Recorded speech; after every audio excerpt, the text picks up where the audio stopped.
We had a very comprehensive discussion on the full range of issues related to our bilateral agenda. We made an assessment of our friendly relationship which exists since the establishment of diplomatic relations in April of 1992.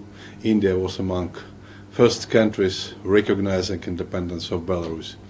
And of course, since that time we managed to establish a very multifaceted level of bilateral cooperation, strengthening political dialogue and intergovernmental interaction, enhancing our bilateral trade and economic cooperation, developing humanitarian dimension of our cooperation.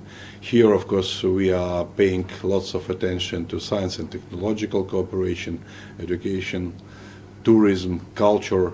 So all these areas are, of course, being developed, and we agreed to put additional efforts to multiply the volumes of our bilateral trade, because the figures of last year, which is around $500 million of bilateral trade turnover in goods and services, is not meeting bigger potential which exists in our countries. So we identified some areas of trade and economic cooperation.